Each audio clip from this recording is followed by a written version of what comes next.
আসন্ন পঞ্চায়েত নির্বাচনকে কেন্দ্র করে জেলার গ্রামে গ্রামে কংগ্রেসের দৌড়ঝাঁপ অব্যাহত রয়েছে। মঙ্গলবার দক্ষিণ হাইলাকান্দির জামিরায় কিষাণ সেলের এক সভা অনুষ্ঠিত হয়েছে। উক্ত সভায় উপস্থিত ছিলেন জেলা কংগ্রেস সভাপতি শামস উদ্দিন বড় লস্কর, সাংগঠনিক সাধারণ সম্পাদক মনোজ মোহন দেব, সাধারণ সম্পাদক মিতুজ্জমান লস্কর, লিগ্যাল সেলের চেয়ারম্যান ডালিম উদ্দিন লস্কর সহ কংগ্রেসের বিভিন্ন স্তরের পদাধিকারীরা উপস্থিত ছিলেন। এদিন বিশিষ্ট অতিথি হিসেবে উপস্থিত ছিলেন কাটিগড়া সমষ্টির বিধায়ক খলিল উদ্দিন মজুমদার। তারা এদিন আসন্ন পঞ্চায়েত নির্বাচনে গ্রামে গঞ্জে দল কিভাবে কাজ করছে সহ পঞ্চায়েত নির্বাচনের ফলাফল কি হবে তা নিয়ে গুরুত্বপূর্ণ বক্তব্য পেশ করেন। আমরা অনেক বক্তব্য শুনেছি, আমি একটু অন্যভাবে বক্তব্য দেব। আমি জেলা কংগ্রেসের সাংগঠনিক সাধারণ সম্পাদক মনোজ মোহন দেব। আমরা যখন হাইলাকান্দি জেলাতে একটা সময় কাজ করেছি, তো আজকে স্টেজে আমার অনেক বন্ধুরা আছে, আমার সঙ্গে আমার সভাপতি ছিলেন 10-12 জন 15 জন।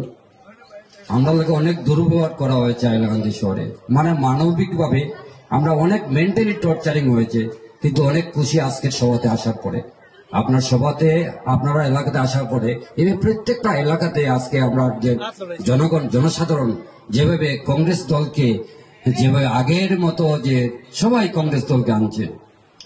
তো আজকে একটা বিষয় দেখুন, একটা মানুষের একটা হাইলাকান্দিতে বিশেষ করে সমাজেও একটা দুইটা পার্ট, যেমন হিন্দু মুসলিম, কংগ্রেস বিজেপি ইউডিএফ, এগুলো আমি ক্লিয়ার বলতে হয়। কারণ আমি একটা সময় আমি সংগঠন কাজ করেছি, এই সংগঠন দায়িত্ব ছেড়ে আমি কংগ্রেস দলে এসেছি।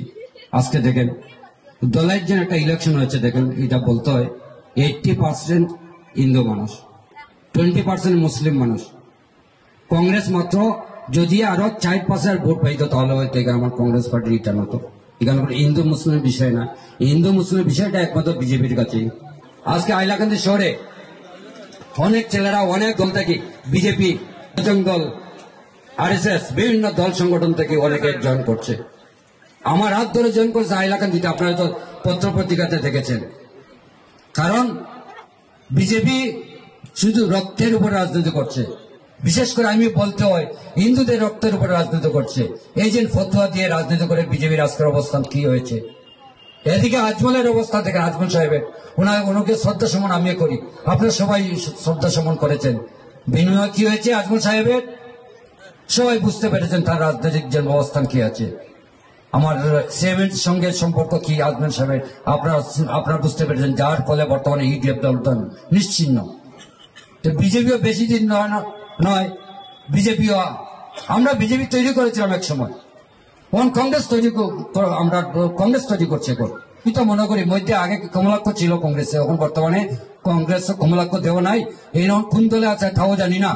হ্যাঁ, উনিও বলতেন যে আমার বরাকবলিতে চাকরি হতো, আমি সবসময় বলতাম যে যদি আমার বরাকবলিতে যদি বিজেপি যুব মোর্চার চাকরি দিত আমি খুশি হতাম, যদি কোনো অন্য সংগঠনের যদি চাকরি দিতাম তাও আমি খুশি হতাম। তাই এটা আমি বলতাম, যেহেতু কারণ আমার দল কংগ্রেস দলকে হারানোর